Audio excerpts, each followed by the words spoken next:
नमस्कार, आप देख रहे हैं RSN एक्सप्रेस और मैं राहुल राजपूत। इस समय मौजूद हैं हिसार के रेड क्रॉस सोसाइटी में आंचल मानसिक विकास केंद्र में, जहां पर कुछ विशेष बच्चों को पढ़ाया जाता है, उन्हें सिखाया जाता है और फिलहाल यहां पर सभी पेरेंट्स मौजूद हैं। बच्चों को घर से आने और ले जाने में काफ़ी दिक्कतों का सामना करना पड़ रहा है और यहाँ पर फिजियोथेरेपिस्ट की पहले सुविधा थी लेकिन अब नहीं है। फिलहाल जानते हैं कि पूरा मुद्दा क्या है और क्या कहना चाहते हैं पेरेंट्स। नमस्कार जी। सबसे पहले तो ये है कि जी स्कूल के अंदर 2 वैन थी बच्चों को लाने ले जाने के लिए, और ये सभी बच्चे हैं, ये स्पेशली टाइप के बच्चे हैं, मान लो खुद आ जा नहीं सकते, पेरेंट्स भी इनको छोड़ के ले जाने में असमर्थ है।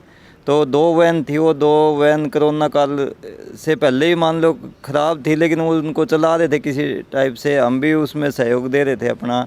लेकिन अब जैसे ये कोरोना काल ख़त्म हुआ है तो वो वैन दोनों ख़त्म हो चुकी है। हमने यहाँ बात की तो इन्होंने सर ने बोला कि 2019 से हमने लेटर डाला हुआ है, भारत पेट्रोलियम से डोनेशन आनी थी, 2 वैनों की अप्रूवल डाली हुई है। अब बोला उनके पास भी फंड्स की कमी है। अब बच्चे पहले कोरोना के टाइम से घर में बैठे हैं, पहले ही वो कुछ नहीं सीख रहे थे और अब 2 साल से घर में बैठे हैं। तो हम यहाँ मिले इनसे, प्रिंसिपल से बात की तो इन्होंने कहा कि हमारे पास फंड्स नहीं है। उसके बाद हम डीसी मैडम से मिले, भाई इस टाइप से जी असुविधा हो रही है बच्चों को आने जाने में, तो यहाँ 2 वैन की ज़रूरत है। और हमारा अपील है शहर के जो जितने भी गणमान्य लोग हैं जो देख रहे हैं कि इस स्कूल को चलाने के लिए जो भी उनसे बन पड़े अपने डोनेशन दे, सहायता दे। बाकी जगह भी जैसे गौशाला में और जगह भी लोग दान करते हैं, तो ये स्कूल भी चलाना बहुत ज़रूरी है, क्योंकि इन बच्चों के ये भी बच्चे हैं तो इनका भविष्य को देखते हुए मान लो ये कुछ सीखेंगे तभी कुछ आगे बढ़ पाएंगे। कहीं ना कहीं प्रशासन की भी जिम्मेदारी है कि इन बच्चों के लिए भी कुछ नया किया जाए, इन्हें भी आने जाने में असुविधा ना हो, इनके लिए कुछ फैसिलिटीज़ की जाए। तो प्रशासन से जब मिले उन्होंने क्या आश्वासन दिया आपको? डीसी मैडम से ने आज टाइम दिया था 11 बजे का आने के लिए। उन्होंने खुद कहा था कि मैं वहाँ जाके विजिट करूँगी। तो हमारा हरियाणा सरकार से भी अनुरोध है कि फंड्स की, देखो गवर्नमेंट का बहुत बड़ा सिस्टम होता है, पैसे की सरकार के पास कोई कमी नहीं होती है। अगर सरकार इसको सही ढंग से चलाना चाहे तो उनके लिए कुछ भी असंभव नहीं है गवर्नमेंट्स के लिए। तो मेरा हरियाणा सरकार से भी आपके चैनल के माध्यम से अनुरोध है कि इस स्कूल की तरफ भी ध्यान दिया जाए ताकि इन बच्चों का भविष्य भी उज्जवल हो सके आने वाले टाइम में। सर फिलहाल जो बच्चे यहाँ पर पढ़ते हैं उन्हें यहाँ पर लेकर आए जाते हैं और कैसे वहाँ पर घर छोड़ के जाते हैं? पहले तो ऐसा था जी, वैन आती थी, वो बच्चों को लेके आती थी, हेल्पर भी साथ होता था, छोड़ के भी आती थी। जब से वैन का प्रॉब्लम 1.5-2 साल थे, वो कहते खुद छोड़ के जाओ, खुद लेके जाओ। अब बच्चों को सुबह छोड़ने आए, हैंडीकैप्ड बच्चा है, उसे बाइक के पीछे बैठाएं, यदि हाथ पैर मेरे नीचे गिर जाए, फिर मौसम का भी है, बारिश है, ठंड है, सर्दी है, हर आदमी के पास गाड़ी नहीं होती, हर अफोर्ड नहीं कर।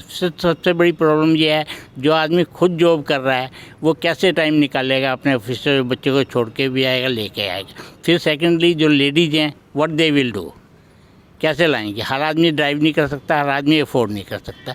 तो पहले जैसे स्कूल की वैन थी, स्कूल फ्री नहीं चलाता था, हम जो उनके स्कूल उन्होंने वैन चार्जेस रखे थे हम पे करते थे, हैं वो अब भी करने को तैयार है। हम तो सिर्फ हमारी रिक्वेस्ट ये है स्कूल वालों से भी कि भाई आप वैन अरेंज करो, जो एक्सपेंसेस होंगे जैसे होंगे शेयर करेंगे, जैसे पहले भी देते हैं अब भी करेंगे, अरेंज आप करो। अब ऑटो वालों को हम बात करते हैं, मैं आज़ाद नगर में रहता हूँ, ये सज्जन ऑटो वाला कहता है जी 5,000 रुपये लूँगा 2 बच्चों का, तो ओके हम पे करेंगे। कहता है पर मेरी कोई जिम्मेवारी नहीं है, यदि चलती ऑटो से बच्चा हम ब्रेक मारने लगे, बच्चा उतर जाए, व्हाट आई विल डू।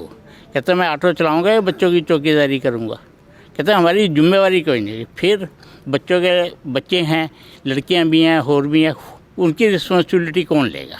यदि पेरेंट्स बच्चों के साथ ही आएंगे तो आप क्या कमाएंगे और दूसरे बच्चों को कैसे पालेंगे, अपनी रोटी कैसे चलाएंगे? इसलिए हम स्कूल वालों को कहते हैं अभी आप वैन का अरेंज करो, जो खर्च आप अरेंज करो, अपनी जिम्मेवारी पे हेल्पर भी भेजो ताकि बच्चे सेफ आएँ।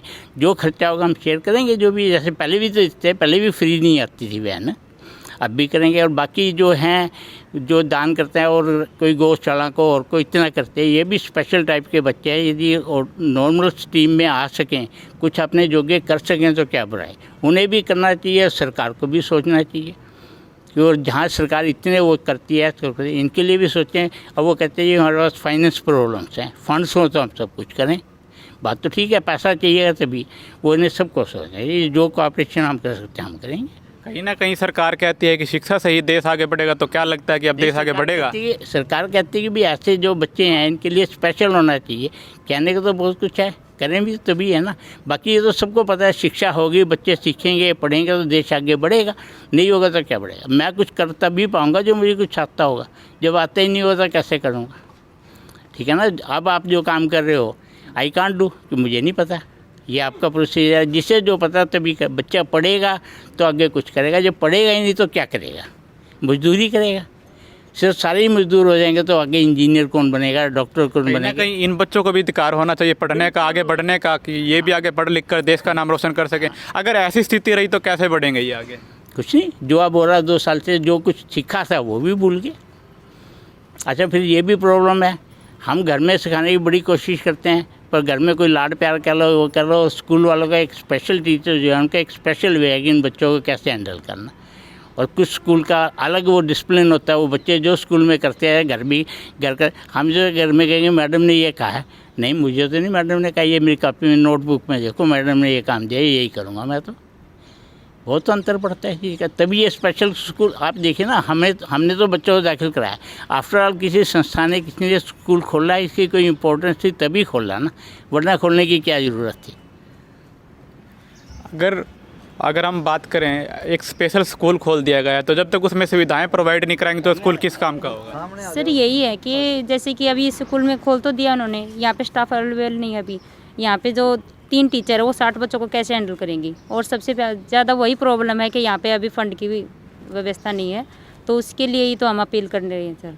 पहले यहाँ पर फिजियोथेरेपिस्ट और डॉक्टर से मौजूद होते थे। था सर, पहले सब कुछ था, लेकिन अभी 3 साल से कुछ नहीं है यहाँ पे। और तो क्या प्रिंसिपल भी नहीं है सर। हाँ जी, तो उसी हमारा पेरेंट्स ने किसी ने साथ नहीं दिया था। आज से 2 साल पहले सर कि भी 2 ही जने यहाँ धरने पे बैठे थे, ठीक है सर, जिसके लिए आवाज़ उठाई गई थी। बेटर फिजियोथेरेपिस्ट लाया गया था, स्पीच वाली थी। अब 2 साल के बाद कोरोना उनको हटा दिया गया उस दौरान, ठीक है, वो विजिट पे थे, ठीक है। अब जब से स्कूल के कम से कम ये तो चाहिए होता था कि स्कूल वालों को कि हम बच्चे आएंगे तो वो चीज़ प्रोवाइड करके रखें। फिलहाल आप देख पा रहे हैं पेरेंट्स जो है सभी आक्रोश में है, गुस्से में है, और इनके बच्चों की भविष्य फिलहाल यहाँ पर ही रुका हुआ है, क्योंकि इन्हें आने जाने के लिए बस प्रोवाइड कराई गई थी, लेकिन अब वो बस यहाँ पर नहीं है, डैमेज हो चुकी है। और नई बस सिर्फ 2 साल हो चुके हैं तो बस को डैमेज हो, नई बस का कोई प्रबंध नहीं है। और हम जो भी दर्शक देख रहे हैं हमारे चैनल के माध्यम से, उनसे कहना चाहेंगे कि आप जितना हो सकता है यहाँ पर दान दें, सहयोग दें, और इन बच्चों को भी आगे बढ़ने का मौका दें। प्रशासन के लिए भी हम कहना चाहेंगे कि इन बच्चों के लिए कुछ सोचे, ताकि ये भी अपने देश का नाम रोशन कर सके और आगे बढ़ सके। मैं अगली खबर के साथ आपके साथ जल्दी जुड़ूंगा, तब तक के लिए आप देखते रहिए RSN एक्सप्रेस। धन्यवाद।